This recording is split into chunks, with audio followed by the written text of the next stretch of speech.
그러면 이제 이 알아차림 수행에 대해서 좀, 이거는 뭐 수행하는 방법은 아마 스님들이 또 다르게 자기 나름대로 또 수행하는 방법도 있고, 그래서 제가 뭐 말하는 걸 어떻게 반드시 해라 이거라기보다 이 참고로 이게 알아차림을 통해서 삼매를 닦고 지혜를 개발하는 하나의 형태에 대해서 그냥 제가 이해를 돕기 위해서 말씀을 드리겠습니다.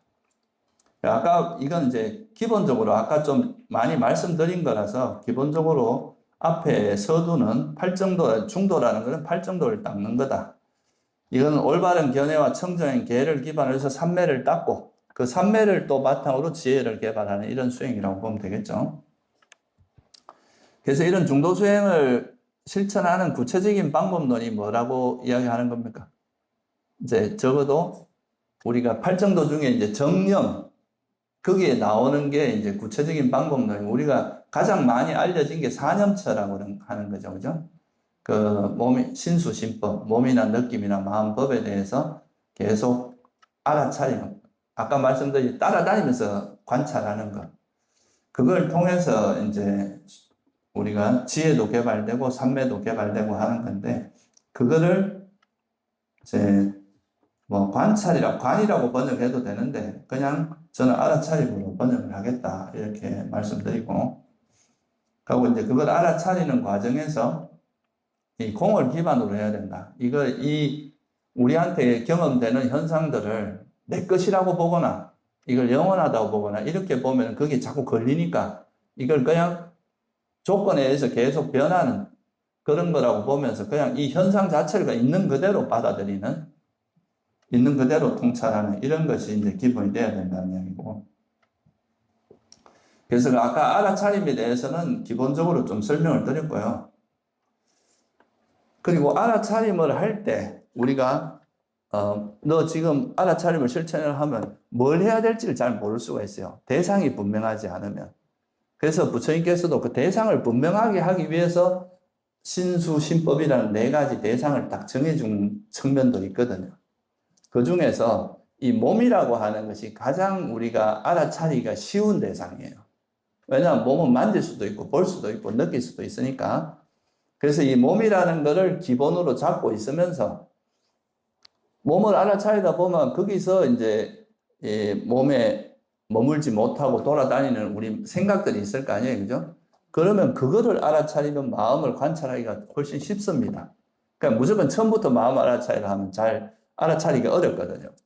그러니까 먼저 몸을 기준으로 잡아놓고 그 몸을 내가 예를 들면 호흡을 알아차려요. 숨이 들어가고 나가는 걸 여기에 마음을 두려고 노력하는데 그럼에도 불구하고 우리가 막 온갖 잡다한 생각들이 오갈 거 아니에요. 그죠? 그러면 이 생각을 알아차리는 건 상대적으로 쉽습니다. 몸이라는 기준이 있으니까.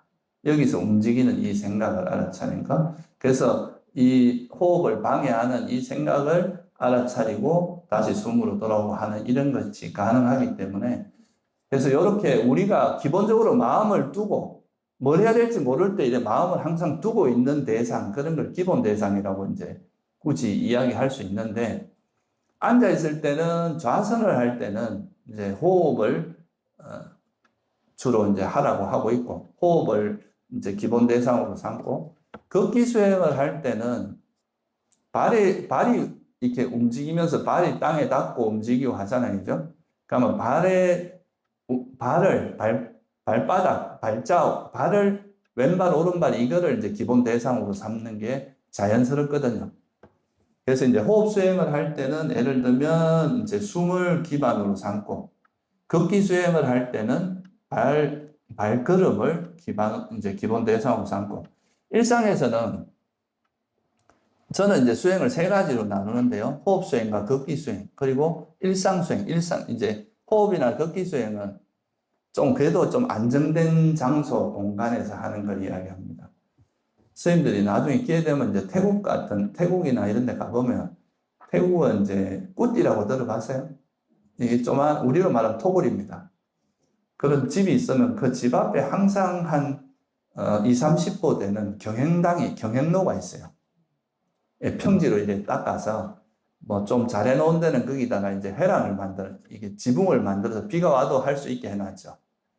그래서 이 거리가 여기서 앞뒤 요 정도 된다고 보면 돼요. 한 20보에서 30보 정도.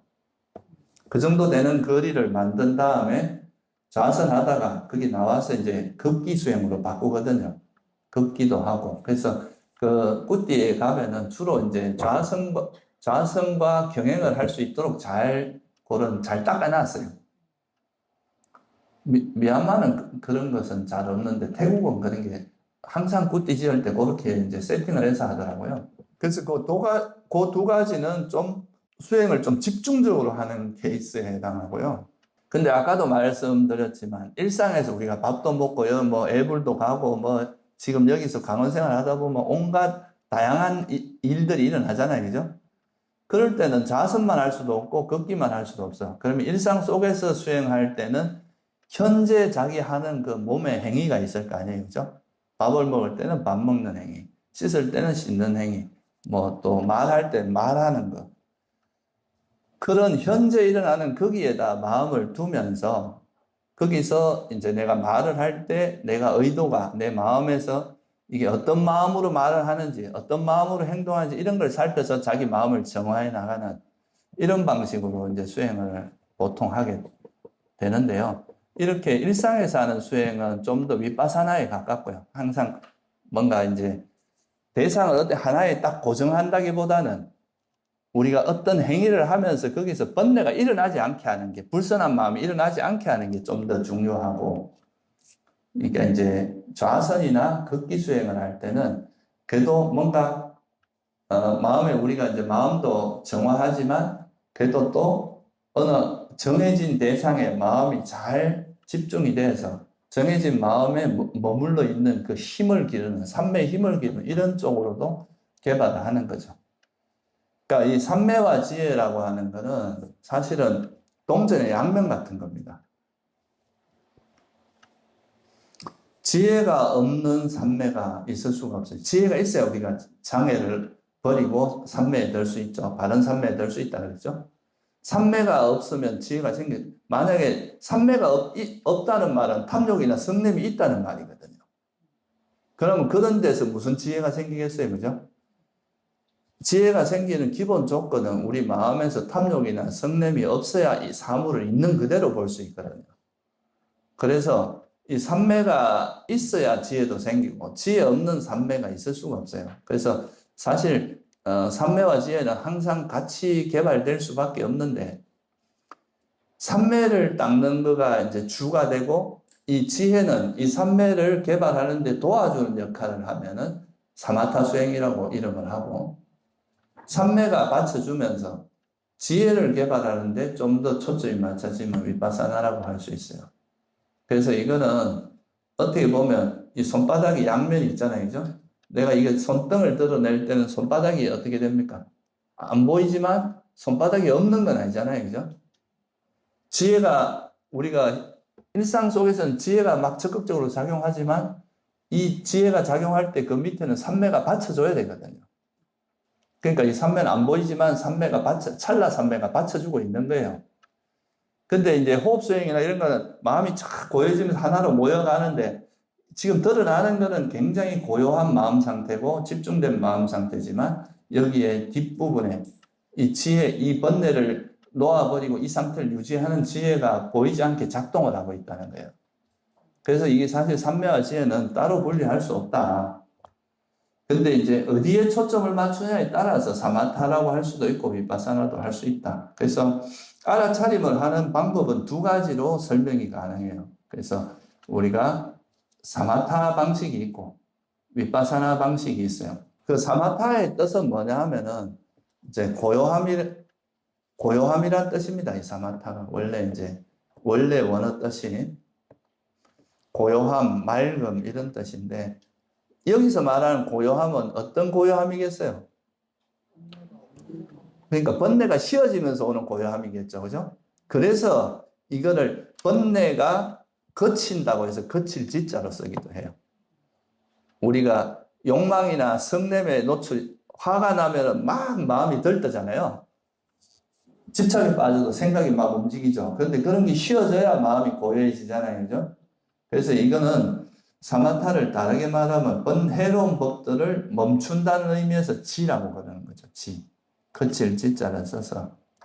그래서 이 사마타라고 하는 거는 이제 삼매에 들려면은 마음이 예를 들면 호흡에 하나가 돼야 돼요. 호흡에 모여야 되는데 이 호흡에 모이려고 하는 이 마음을 방해하는 게 뭐겠어요? 번뇌가 있으니까 방해하는 거 알겠어요? 그죠? 만약에 번뇌가 없으면 예를 들면 아라한들 같은 경우는 자기가 삼매에 들려고 하면 쉽게 됩니다. 왜냐하면 장애 자체가 없는 분들이니까.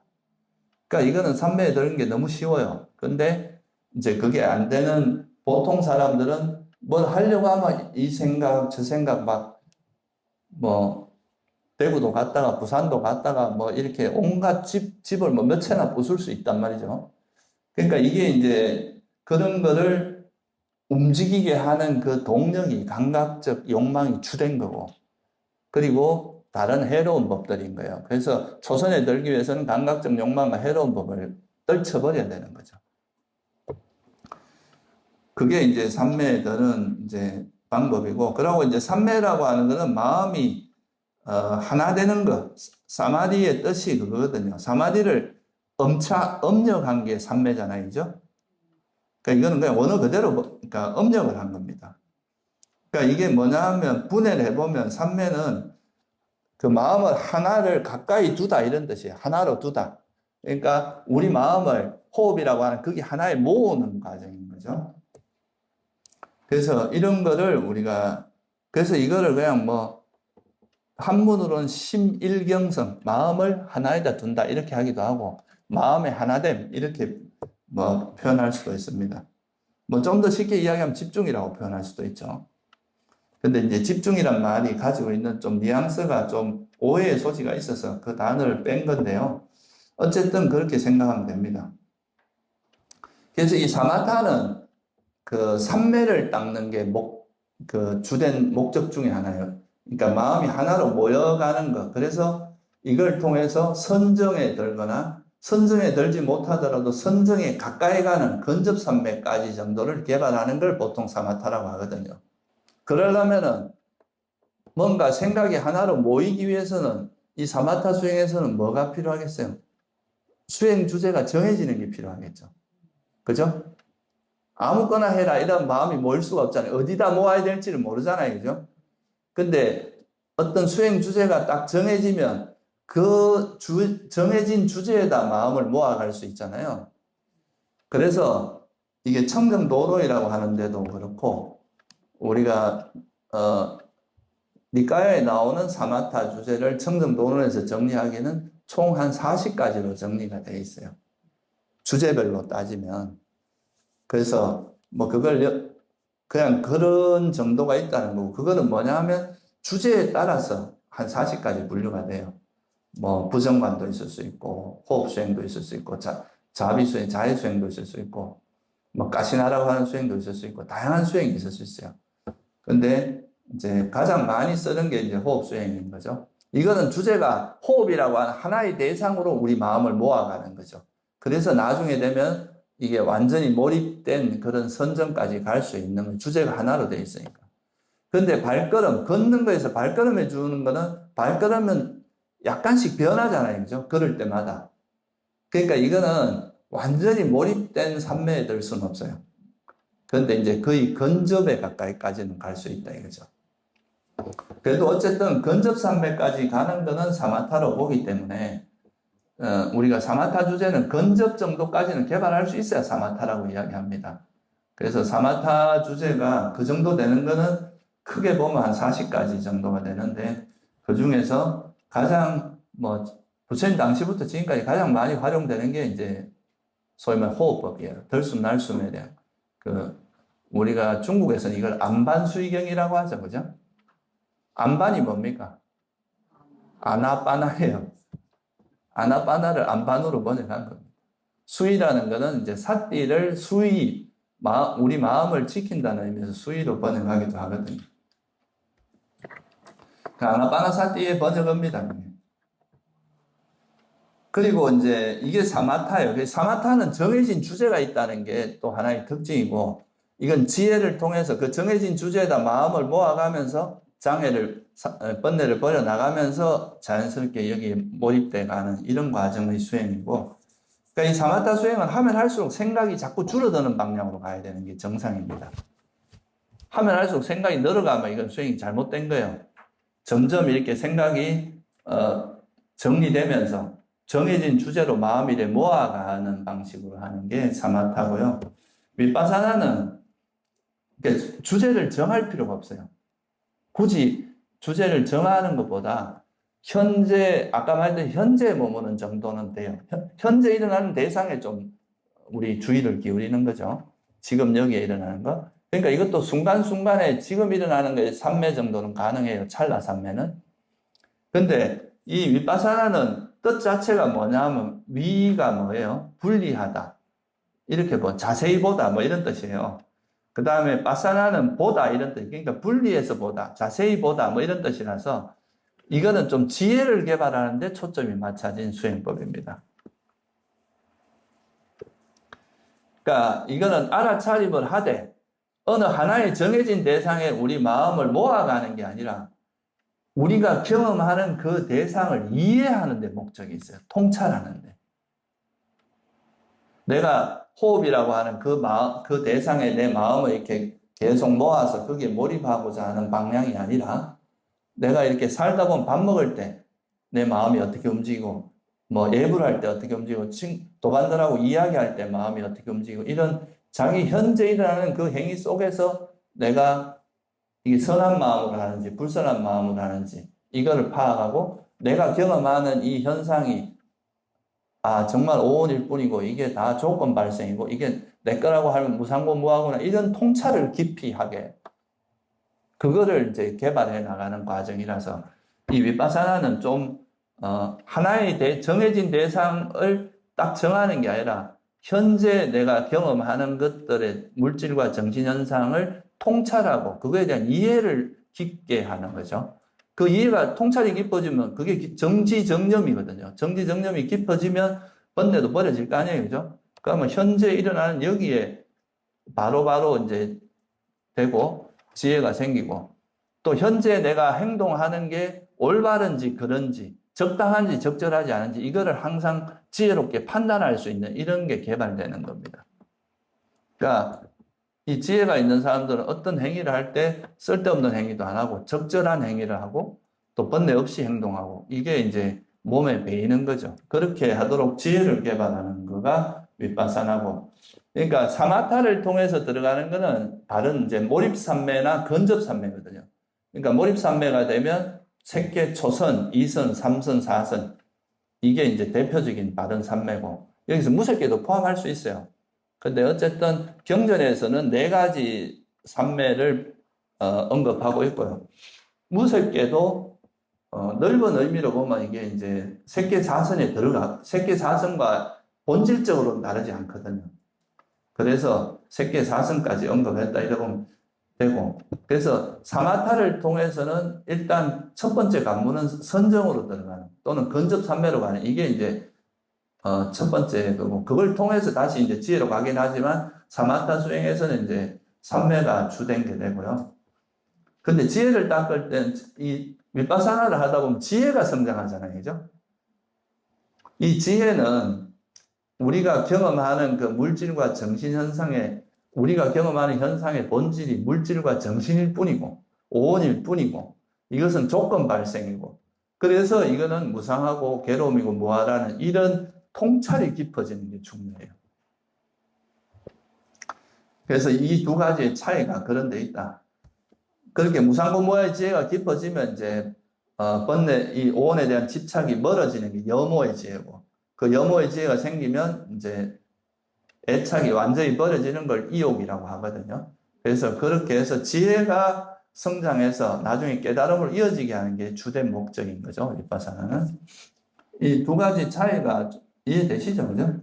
그러면 이 사마타 수행부터 먼저 간단히 한번 살펴보면 여기서 이제 두 가지가 있다고 그랬잖아요. 이제 뭐 이거는 또 다른 방법도 있습니다. 아까도 말했지만 주제는 40가지가 되니까 방법은 다양한데 제가 이제 여러분들한테는 그냥 전형적인 몇 가지를 소개시켜 드리는 거예요. 뭐 저는 우리 선언에서도 이제 호흡 수행을 가리키니까 호흡에 대해 가지고 간단히 설명을 드려볼게요. 이거는 뭐 사마타 주제는 뭐 스님이 우리나라에서 많이 한 연불도 하나의 사마타 주제가 될 수 있어요. 계속 딴 생각 안 하고 이제 그 관세음보살이나 뭐 아미타불마 외에는 뭐 이런 것도 하나의 굳이 따지면 연불에 들어갈 수 있어요. 아니 참 저 사마타에 들어갈 수 있어요. 그래서 이 호흡 수행을 가지고 설명을 하면 이제 어떤 사마타는 주제를 하나 정해야 된다 그랬잖아요. 그죠?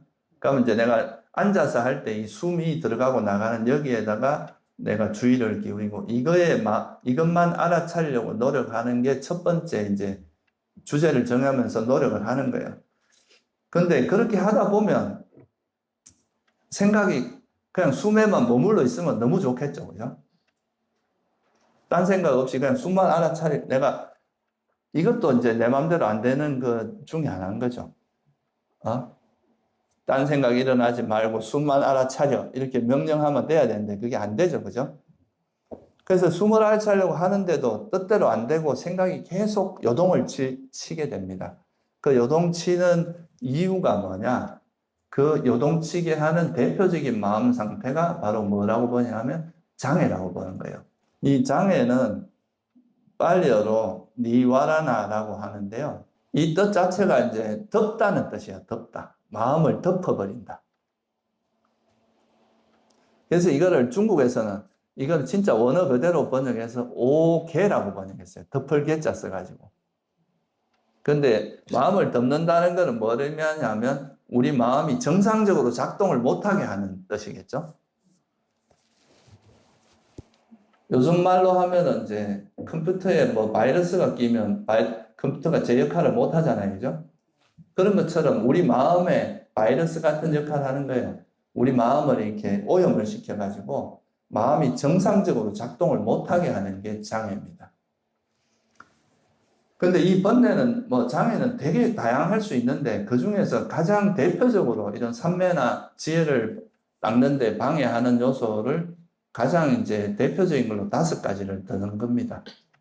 첫 번째가 감각적 욕망이고, 그 다음에가 악이라고 하는데, 뭐 적이, 악이 이렇게 하는데 이건 성냄입니다. 우리가 상대가 화가 날 때 적대감이 일어나잖아요. 그죠? 악의가 일어나고. 그 다음에 해태혼침과 덜뜸후회, 그리고 의심, 요 5가지를 이제 수행의 대표적인 장애라고 하는 거죠. 우리가 니까야를 보다 보면 아마 스님들이 보시다 보면 아나파나사티 수타에서도 장애를 이제 이런 경전의 많은 부분에서 장애하고 칠각지를 대조해서 이렇게 설명을 많이 해놨어요. 장애가 버려지면 칠각지가 개발되고 이런 식으로 이제 설명을 많이 해놨기 때문에 저도 그냥 그거에 따라서 좀 설명을 하려고 하는데요. 그러니까 이런 호흡에만 알아차리려고 하면서 이제 호흡과 하나 되는 삼매를 개발하려고 하는데 이 생각이 계속 요동치는 이유는 바로 이제 장애 때문이라는 거다. 근데 이 장애라는 것이 첫째는 이 감각적 욕망과 성냄은 정반대의 마음 상태입니다. 하나는 내가 좋아하는 대상을 계속 즐기고 거기에 애착하는 마음 상태고 하나는 뭐예요? 싫어하는 거예요. 그래서 이 감각적 욕망과 성냄이라고 하는 이 2가지는 뭐 굳이 하자면 우리가 플러스 마이너스 같은 거죠. 하나는 끌어당기고 하나는 밀어내는. 이게 이제 우리가 일반적으로 그렇잖아요. 내가 좋아하는 거는 막 집착하고, 그죠? 마음에 안 드는 거는 막 싫어하고, 없었으면 좋겠고, 그렇잖아요. 그게 이제 감각적 욕망과 성냄이고, 근데 이 감각적 욕망과 성냄이 진짜 활성화돼가지고, 막 이게 정신없이 일어날 때는 그 욕망과 성냄과 더불어서 뭐가 있냐면 덜뜸이 일어납니다. 마음이 덜떠요. 여러분이 화가 너무 나면 화에 빠져있다 마음이 막 흥분되고 들뜨고 이러잖아요. 그죠? 또 화가 이제 과거에 내가 잘못한 거에 대해서 또 싫어하는 마음이 후회거든요. 그러니까 이것도 이제 이런 후회가 일어나면 마음이 들뜨는 거죠. 그래서 들뜸이 일어나고 마음이 이제 생각이 막 활성화될 때는 들뜸이 일어나요. 우리가 플러스 마이너스가 있으면 이게 활성화될 때가 있고 비활성화될 때가 있을 거 아니에요. 그죠? 마음이 이제 욕망과 성냄으로 되게 활성화될 때는 들뜸, 후회 이런 게 일어나고, 비활성화돼서 생각이 좀 잦아들면 보통 또 무슨 이야기 합니까? 아, 나는 요즘 번뇌는 없는데 해태원침이 많다 이렇게. 그거 사실 다 번뇌예요. 해태원침도 여전히 번뇌예요. 그러니까 해태원침도 장애, 이제 생각이 너무 많을 때는 마음이 들뜬다면은 이거는 너무 생각이 이제 줄어들면서 멍해지면서 이제 생각이 게을러지고 무기력해지는 거, 이걸 해태원침이라고 하거든요. 그러니까 이거는 들뜸 후회하고 해태원침은 뭐 업다운인 거죠. 우리 마음 하나는 너무 떠버리고 하나는 너무 가라앉아 버리는 거예요. 이게 이제 또 장애의 형태고, 의심은 결정을 못 하는 거예요. 이게 맞나? 저게 맞나? 수행 이렇게 해야 되나? 저렇게 해야 되나? 이 가르침이 맞나? 이렇게 하는 게 이 계속 의심을 하면 아무것도 못 하는 거예요. 그냥 의심만 하다가 시간 나가는 거죠. 못 믿는 거거든요. 의심이라고 하는 거는. 그래서 이런 5가지 마음 상태가 우리가 호흡에 머물러 있지 못하게 하면서 생각을 계속 움직이게 만듭니다. 앉아 있다가 보면 빨리 가서 내 책상 안에 넣어놓은 뭘 먹어야 되는데 이런 생각, 또는 뭐 아니면은 아까 저 스님이 나한테 왜 뭐 이런 소리를 했지 막 그러면서 그 화 때문에 막 생각이 계속 벌어지는 거, 이런 게 생각을 움직이는 건 생각 자체가 움직이는 게 아니야. 생각을 움직이는 동력이 있을 거 아니에요, 그죠? 그게 바로 이 장애가 뒤에서 자꾸 연료를 공급한다는 거예요, 그 생각에. 그래서 이 생각을 가라앉히려면 이 장애를 가라앉히는 쪽으로 가면, 이 장애를 극복하는 지혜가 생겨야 이 생각이 진짜 가라앉게 된다 이거죠. 그래서 이 장애를 알아차려야 되는데, 이 장애를 알아차릴 때는 아까 제가 말씀드렸듯이 마음 알아차릴 때 이 장애는 그 물질이 아니잖아요, 그죠? 마음 상태에서 일어나는 거라서, 아, 내가 생각이 일어나면, 아, 이게 장애가 있는 마음이구나. 장애가 없는, 예를 들면 탐욕이 있는지 없는지, 성냄이 있는지 없는지, 이거를 파악해야 되는데, 이렇게 하려면은 호흡을 알아차려야 생각이 움직이면, 이 생각이, 이게 내가 지금 수행을 너무 잘하고 싶어 하고, 빨리 뭔가 결과를 얻고 싶어 하고, 이렇다면은 이건 뭐라고 봐야 되겠어요? 이 생각은, 그 생각에 움직이는 그 연료가 뭐겠어요? 그렇죠. 내가 뭔가 잘하고 싶고, 그죠? 내가 뭔가를, 욕망을 일으키기 때문에 그런 생각이 일어나잖아요. 그러면, 이건 욕망이구나 하고, 지금은 이제 삼매를 닦는 수행이니까 여기서 그냥 이게 욕망인지만 알고 빨리 숨으로 돌아오면 됩니다. 그냥 이게 욕망이구나. 그리고 내가 막 생각이 일어나는데 계속 뭔가 불만스러운 거야. 짜증나고 막 지루한 것도 화거든요. 싫어하는 거니까. 그런 것이 일어나면, 또 이게 화에 빠져 있구나 하고, 이거의 정체만 알고 빨리 돌아오라는 거죠. 너무 여기에 머뭇거리지 말고. 그러니까 이걸 돌아오고, 그렇게 하다 보면, 이거를 그냥 이제 여기서 조금 이제 차이가 있을 수 있는데요. 일반적으로 그냥 이제 이런 생각이 일어나면 어차피 생각은 영원합니까? 무상합니까? 그러니까 이 생각이 일어나면 금방 사라지거든요. 내가 여기에 관심만 안 기울이면 사라지게 돼 있어요. 그러니까 어떤 생각이 일어나도 그냥 생각을 놓아버리고 관심을 안 가지고 다시 숨으로 돌아오고 이렇게만 해도 돼요. 그런데 이렇게만 하면은 우리가 이 장애에 대한 이해가 동반되질 않습니다.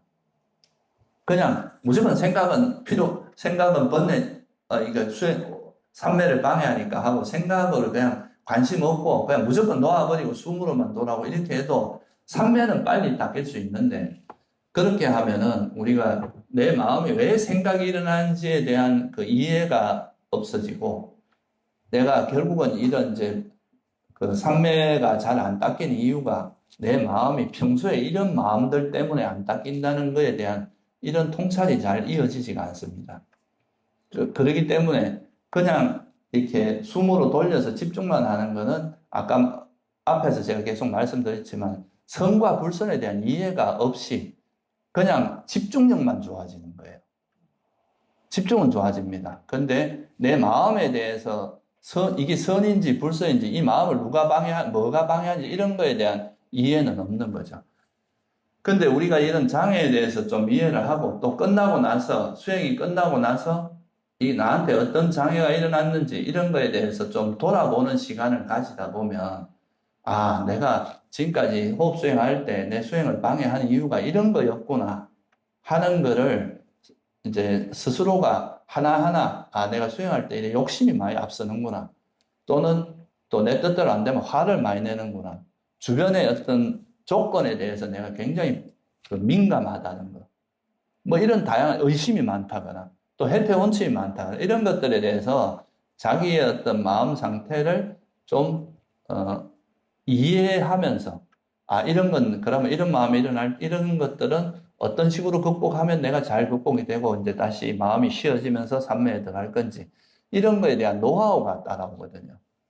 그러니까 장애를 호흡에 마음이 하나 되지 못하게 하는 그 원인, 장애가 어떤 것들이 있고, 이걸 어떻게 처리하고, 어떻게 해야 이런 것들이 일어나지 않게 하는지, 이런 거에 대한 지혜가 같이 동반되는데, 이런 것들이 없이 그냥 숨에만 집중을 하는 식으로 가면, 이런 지혜는 없고, 그냥 단순히 집중만 개발해야 된다, 이거죠.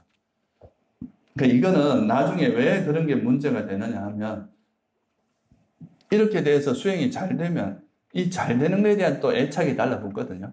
자기도 모르게. 그러면 이 수행을 할 때마다 내가 뭔가 빨리 어제 그 경험을 또 다시 리바이벌 하고 싶은 욕심이 있는데 그 욕심 때문에 이제 그 리바이벌이 안 돼요. 근데 이 욕심을 어떻게 처리해야 되는지 방법을 잘 모를 수가 있어요. 그러니까 계속 악순환이 계속되는 거죠. 이거는 수행이 잘 되면 잘 될수록 더 그런 이제 또 수행이 잘 되는 거에 달라붙는 장애들이 되게 많거든요. 그거를 이제 수행하는 과정에서 이런 장애를 버리는 지혜를 개발하지 않고 단순히 집중만 개발하면 이런 거 처리를 못 합니다. 그래서 나중에 이게 수행이 어느 정도 가면은 거기서 정체돼 갖고 잘 나아가지질 않아요. 그래서 이제 수행할 때 적어도 이게 이 마음의 정체가 이런 장애 중에 어떤 거구나. 이런 것 정도는 알고 빨리 숨으로 돌아오고. 그러고 이것만 알아차리고 내버려두면 이거는 이제 어차피 일어난 생각은 사라지게 돼 있으니까 관여하지 말고 이게 욕망이구나. 성냄이구나. 해태원침 이 정도 말고 빨리 숨으로 돌리는 연습을 하면 이제 삼매도 닦여지면서 자기 마음의 번뇌가 뭔지 이런 것도 알 수 있습니다. 그래서 처음에 이제 생각이 좀 거칠게 일어날 때는 요런 적어도 이게 어떤 장애인지는 알아차리고 숨으로 돌아오는 게 좋고, 근데 이제 이렇게 하다가 생각이 좀 가라앉으면 이제 생각이 그냥 뭐 거칠게 일어나는 게 아니고 그냥 일어났다 슥 지나가 버려요. 그러니까 생각이 예를 들면 소리가 들리는데 이 소리에 대한 분별을 얻고 그냥 소리만 들리고 말아버리는 이런 상태에서는 굳이 뭐 이거를 뭐 장애 중에 뭐다 이렇게 하지 않아도 그냥 내버려 두고 숨에만 마음을 기울여도 됩니다. 근데 처음에 좀 생각이 거칠 때는 그런 마음에 거칠어 가지고 이게 이런 생각이 일어나면서 마음이 어지러워질 때는 이게 적어도 어떤 장애인지는 알고 돌아오는 게 좋아요. 그렇게 해서 하다 보면 이게 나중에 되면 이제 이게 또 이거 욕망이구나 성냄이구나 하면서 생각을 놓아버리다 보면 이제 숨에 머물러 있는 시간이 점점 길어지고 그러면 이제는 나중에 이제 숨만 알아차리는 거에서 다른 생각이 그냥 석 스쳐 지나갈 정도지 이게 내 고요함을 깨지 않을 정도가 되면 그때는 숨에만 그냥 머물러 있으면서 다른 걸 하려고 하는 의도를 놓아버려야 돼요. 그냥 그 숨만 알아차리고 있는 그 상태로 그냥 쭉 머물러 있는 그 시간을 그냥 숨만 알아차리면서 아무것도 안 하고 있는 이 감각을 익혀야 됩니다. 그러다 보면 이거는 이제 선을 개발하는 그 지혜가 그대로 유지하는 방법을 알게 되는 거죠. 그렇게 하다 보면 이게 이제 나중에 점점 그 딴 생각 없이 숨에만 머물러 있는 시간들이 점점 늘어나고 그러다 보면 그 숨에 머물러 있는 걸 통해서 생기는 희열과 행복, 왜냐하면 장애가 없어지니까 그걸로 인해서 희열과 행복도 일어나고 마음도 밝아지고 그러면 그게 이제 소위 말하는 뭐 니미따 같은 게 생기고요. 그러면 거기서 완전히 이 니미따에 몰입된 상태로 가게 되는데 이게 바로 선정이다. 이건 앞에서 제가 간단히 좀 설명을 드렸기 때문에 이거는 좀 한참 지나고 나서의 이제 수행이, 그러니까 어떤 정해진 주제를 가지고 어떤 생각이 움직일 때 이 장애를 놓아버리는 지혜가 강해지면 강해질수록 이 생각이 점차 줄어들고, 그러면서 마음이 이제 다른 걸 하고 싶어 하거나 이런 이제 뭐 마음들이 딱 쉬어지면서 그냥 이 숨과 자연스럽게 하나 되기 때문에, 이렇게 해서 들어가는 삼매는요, 힘이 안 듭니다. 그러니까 우리가 그냥 강하게 집중할 때는 우리 마음이 일정 정도는 긴장하는 게 있거든요. 여기에 막 몰입하려고 하는 그런 게 있기 때문에. 근데 이거는 그 우리 마음이 쉬어지면서 들어가기 때문에 마치 그런 거예요. 이거를 내가 이제 컵을 이렇게 계속 붙들고 있으려고 이렇게 애쓰는 거하고, 그냥 자연스럽게 컵만 딱 잡고 편안하게 쉬고 있는 건 다를 거 아니에요. 그죠? 우리 마음이 숨이라고 하는 걸 딱 그냥 알아차리고 있으면서 그거 외에 다른 걸 하고자 하는 마음이 쉬어져 버리기 때문에, 그러니까 이제 숨만 알아차리면서 편안하게 머물 수 있는 그런 마음이 되는 거죠. 이런 걸 우리가 바른 삼매라고 한다. 이게 바른 삼매를 닦을 때는 반드시 장애를 놓아버리는 그 지혜가 동반됩니다. 그러니까 앞에서 우리가 했을 때, 그죠? 이론적으로 말하면 바른 정지는 해로운 걸 버리고 유익한 걸 개발함으로써 삼매에 든다 그랬잖아요. 마찬가지로 여기서는 장애를 버리는 지혜가 생기면서 삼매에 드는 거, 이게 바른 삼매죠. 이거죠. 근데 앞에서 우리 첫 시간에 질문할 때 왜 무색계 갔는데 그거를 떼고 이제 왔느냐 할 때, 외도의 삼매에서는 집중은 있지만 거기서 너 수행할 때 뭐 어떤 게 방해하더냐, 그 장애는 뭐가 있고 장애 원인은 뭐고 장애 해로움이나 장애를 버리는 방법에 대해서 아느냐 하면 대답 못 합니다. 그냥 집중에 대해서는 이야기할 수 있을지 몰라도. 그러니까 실제로 부처님 당시에 이런 이야기가 있었거든요. 외도들이 우리도 감각적 욕망을 이야기하는데 뭐 부처님 가시면 우리가 뭐가 다르냐 이렇게 이야기한 거죠. 그러니까 부처님께서 이렇게 말씀하세요. 그 사람들한테 가서 이렇게 물어봐라. 넌 감각적 욕망과 감각적 욕망의 위험성과 감각적 욕망의 벗어난 것, 이거에 대해서 아느냐고 물어보라니까 대답을 못 하잖아요. 이름은 뭐 비슷하게 알고 있지만 그것을 어떻게, 그런 게 어떻게 나타나고 이걸 어떻게 내려놓고 이걸 어떻게 이걸 벗어나려면 어떻게 해야 되고 벗어난 상태가 어떻고 이런 거에 대해서 이야기를 못 하는 거예요. 마찬가지로 이 바른 삼매도 결국은 삼매라고 하는 것도 우리가 장애를 버리는 그 지혜가 같이 가야, 그죠?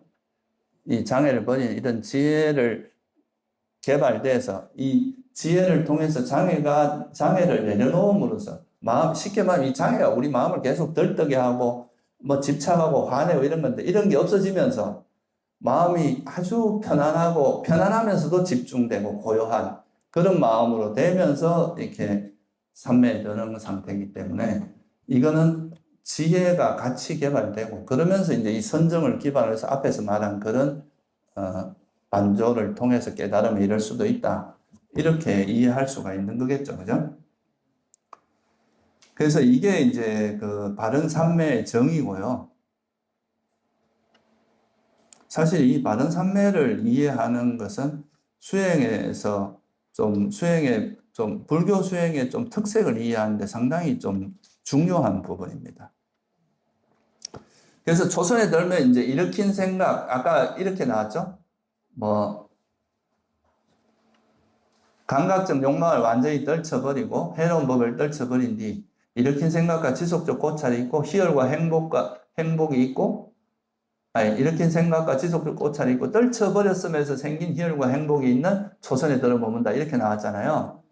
그래서 일으킨 생각, 지속적 고찰, 희열, 행복, 집중, 요 5가지를 선의 구성요소라고 이야기합니다. 5가지 구성요소.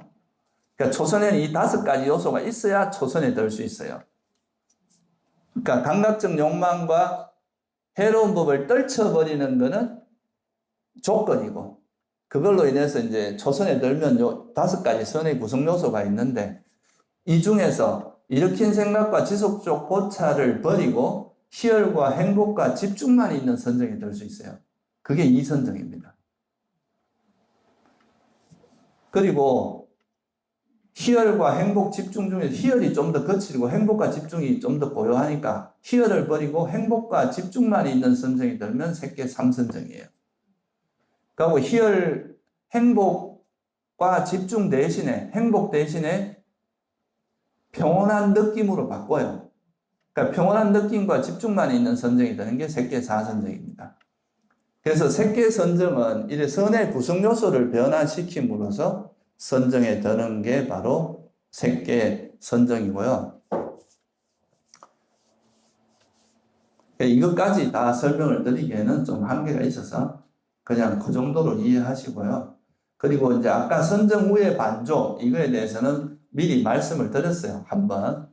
그러니까 선정에 들어갔다 나와서 선정의 요소가, 이 선정이라고 하는 것이, 선정에 있을 때의 그 오온이 이것도 형성된 것이구나. 그러면서 이게 무상고무화라는 걸 통찰하게 되면 이때 이제 그 오온에 대한 애착이 벌어지면서 이제 선정, 그 깨달음으로 이어지는 그게 이제 선정 후의 반조의 그 방법이다. 그러니까 이거는 이제 선정 후의 반조인데 선정에 들기 전에 여러분들 이제 수행하시다가 예를 들면 자선이 끝나고 나서 내가 이제 호흡 수행을 할 때 느꼈던 그런 번뇌들을 내가 이번 수행할 때 막 이런 탐욕이 일어나고 이런 성냄이 일어나고 막 이런 걸 경험하고 나서 수행할 때는 이게 욕망이구나 성냄이구나 이 정도만 그냥 이 정체만 파악하고 빨리 숨으로 돌아왔잖아요. 그죠? 그럼 이때 이 번뇌에 대해서 충분히 숙고할 시간이 없는 거예요. 그죠?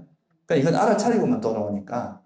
그럼 이제 자선이 끝나고 나서 그때 나한테 일어났던 이런 번뇌가 주로 일어나는데 나한테는 이런 게 좀 고질적인 거구나.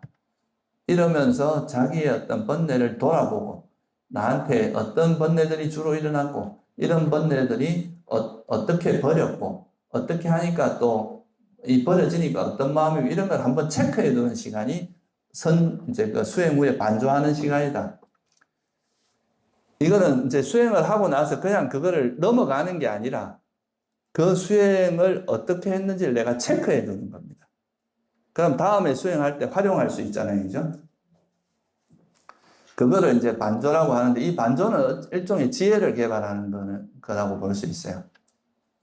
그러니까 내가 호흡 수행을 할 때는 그냥 바로 알아차리고 빨리 숨으로 돌아와서 삼매를 닦는데 주력한다면 끝나고 나서 내가 수행했던 걸 검증하고 점검하면서 거기서 어떻게 하니까 내가 수행이 잘 되고 어떻게 하니까 안 되더라 하는 거를 검증하면서 이렇게 다시 돌아보는 과정이 반조인데 이 반조는 뭐 굳이 이야기하자면 지혜 개발하는데 좀 더 포커스가 맞춰져 있겠죠. 그죠?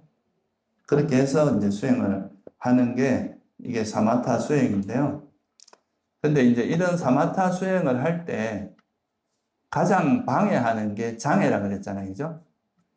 이런 장애를 어떻게 이제 어떤 장애가 있고 이 장애를 어떻게 놓아버리는지 이거를 자세히는 설명을 못 드리겠고 이 자료로 내가 정리해 놨으니까 한번 읽어보시고 다음 시간에 내가 간단하게만 설명하고 오늘 마치도록 하겠습니다.